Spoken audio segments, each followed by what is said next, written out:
15년 전 선왕이 독살당하던 그날, 박윤학은 어떻게 박수호를 구해낼 수 있었던 것일까요? 목숨이 경각에 달려있던 박수호, 박윤학의 도움을 받아 목숨을 부지할 수 있었던 것이 천운이 따른 우연이었을까요?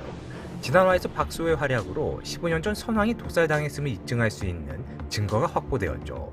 산중백호도 가름대에서 발견된 꽃잎, 선왕이 독살당했음을 입증할 수 있는 증거가 확보되었으니 이제 과거 당시의 상황을 목격하고 증언해줄 수 있는 증인만 나타난다면 15년 전 선왕이 죽음의 진실을 밝혀낼 수 있게 되는 것인데요. 증인의 역할을 해줄 수 있을 것으로 기대되는 인물, 바로 조효와의 오라버니 조성우죠. 오늘은 현재까지 확인된 과거의 사실을 토대로 조성우의 발자취를 따라가 보는 시간을 가져보고자 합니다. 15년 전 그날 선왕의 독살 사건과 내금위장 임강의 살해 사건이 동시에 발생하죠. 선왕을 독살하기 전 내금위장부터 살해당하지 않았을까 싶은데요. 왕을 호위하는 내금위를 장악하곤 독살의 타겟인 왕을 무방비 상태로 만들기 위함입니다. 먼저 당시 조효와의 집으로 가보겠습니다. 당시 조효와가 조성우에게 오늘은 근무도 아닌데 왜 거래 들어가야 하는지 물으니 조성우는 급한 일이 생겨 거래 들어가야 하니 며칠간 집에 못 들어올 수도 있다 대답하죠.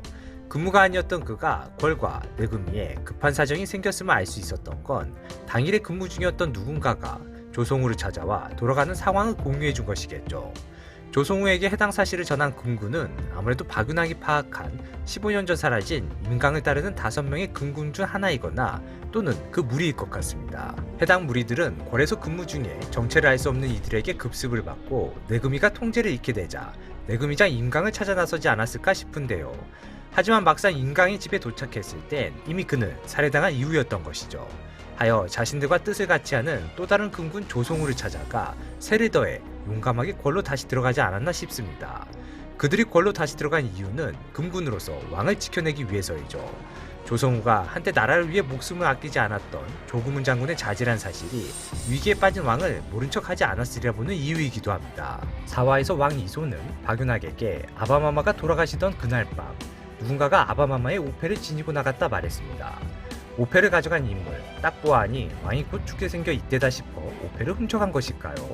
그보단 왕이 죽기 전 자신이 알고 있는 어떤 사실을 누군가에게 전하며 그 누군가가 향후 해당 사실을 밝히고자 할 때 선왕의 오패를 내밀며 실제 선왕이 전한 뜻임을 증명할 수 있도록 하기 위해 왕이 직접 자신의 오패를 내어준 것이라 봐야 할 것 같거든요. 그렇다면 조성우를 포함한 금군 5명은 왕이 죽기 전 무사히 왕 곁에 잠입할 수 있었던 것이고 이미 왕의 상태는 목숨이 경각에 달려 손 쓸 수 없는 상태, 거기에 내금위는 이미 무력화된 상황.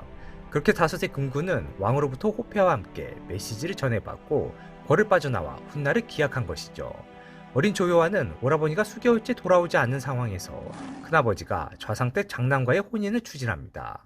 어린 조효와 오라버니를 잃은 것도 황망한 상황에 원하지 않는 혼인까지 하게 된 것인데요. 오라버니와 자신만이 아는 비밀 공간에 꼼짝없이 좌상댁으로 시집가게 되었음을 서신으로 남기니 다른 날 해당 장소엔 서신은 사라지고 창포곰이 놓여져 있었죠. 조성우가 여동생을 위해 그 어떤 메시지도 남기지 않고 과거 약속했던 창포곰만을 놓아두고 사라진 이유가 무엇일까요? 석지성이 강필직에게 조성우를 찾아내 처리하라 말하던 과거 회상신이 있었습니다. 석지성이 조성우를 지목해 처리하라 명한 이유, 그것이 조성우가 조효와에게 그 어떤 메시지도 남기지 못한 이유라 보는데요. 조성우는 선왕의 독살 배후에 석지성이 있음을 알았던 것이죠.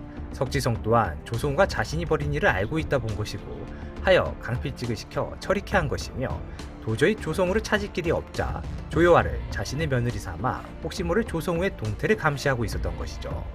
석지성이 자신의 여동생을 인질 삼고 있음을 한 조성우는 조효와에게 어떤 메시지를 전할 경우 그녀가 석지성에게 해를 당할 명분이 될까 두려워 그 어떤 메시지도 남기지 않았던 것이고 대신 그녀가 스스로를 지킬 수 있도록 약속했던 창포검을 넣어둔 것이죠. 지난 5화에서 호주 판서 영웅집이 살해당하자 석지성이 사건의 모든 진척사항을 직접 고하라 지시했음을 왕 이소가 다소 과한 반응이라 여겨 다른 이유가 있는지를 박윤학에게 알아보라 명했는데요. 그 이후 6화에 호전 판서의 죽음이 선왕을 죽게 만든 사인과 같음을 왕 이소가 알게 되었습니다.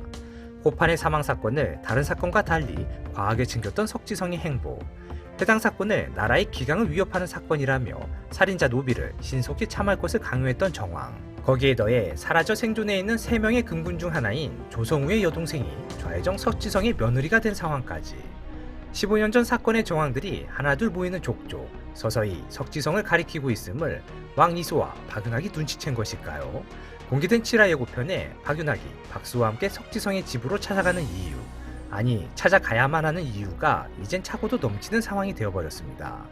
하나만 더, 1화에서 왕 이소와 박윤학이 바둑을 두는 모습을 멀리서 지켜보던 대신들이 박윤학을 보며 전하의 배동이었다는 이유로 저리도 놀고 먹는다며 못마땅해 하는 장면이 있었는데요. 배동은 왕세자의 교육 및 사회성 함양을 위해 선발한 세자를 모시는 또래 아이를 말하죠.